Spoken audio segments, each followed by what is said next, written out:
Pour le moment, on n'a pas encore de clients au niveau de la marketplace et ça, c'est normal.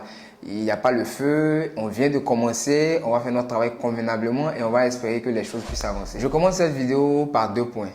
Le point au niveau des souscriptions de l'offre Unispeed et le point au niveau des boutiques que nous avons démarchées et déjà créées.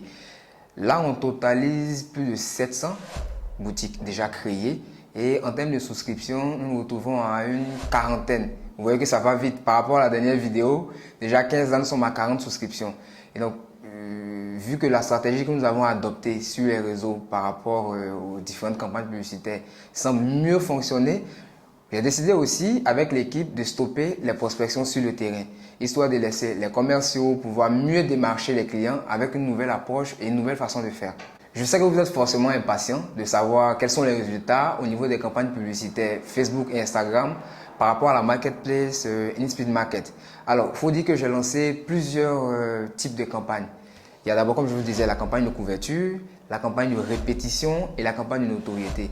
Mais par contre, comme il s'agit d'articles et nous avons constamment besoin de clients, j'ai fait deux types de publicité.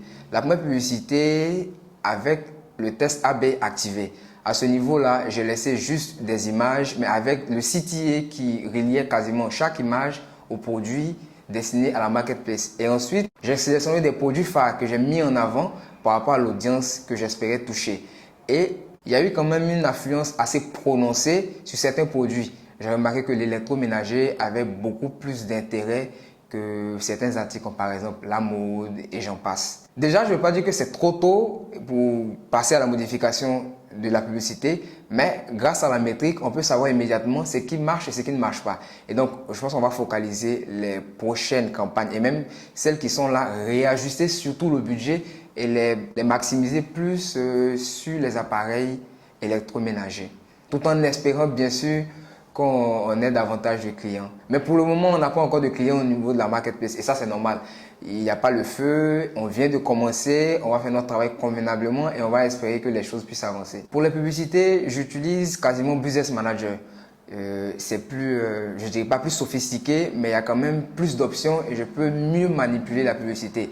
Et la dernière fois que je me suis fait former à cet outil-là, c'était en 2020. Et là, on est quand même en 2 années plus tard, je vais chercher à me remettre à niveau et c'est quand même un conseil. Il faut constamment se former. Je pense qu'on ne le dira pas assez, mais on ne finit pas d'apprendre. Et en tant que manager ou gérant d'une entreprise, il y a beaucoup de choses auxquelles vous êtes confrontés.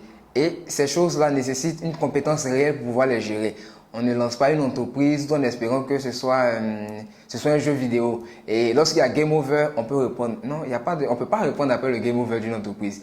Donc, il faut se concentrer, il faut se former au maximum. Moi, à mon niveau, ma dernière expérience de l'outil en question date d'il y a quelques années. Donc, j'ai demandé un rendez-vous au niveau de Facebook pour avoir un rappel et pouvoir être formé sur 1 ou 2 mois, pour pouvoir mieux améliorer les campagnes qui vont suivre. On se retrouve encore en plein remaniement au niveau des collaborateurs dans l'entreprise Innovation.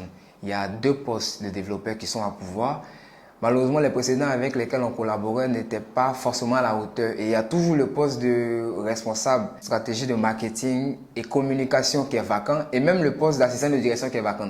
Donc, dans les prochains jours, il y aura une atmosphère quasiment d'entretien au bureau parce qu'il fallait rapidement combler ces places-là pour pouvoir mieux être présent et faire face à tous nos clients.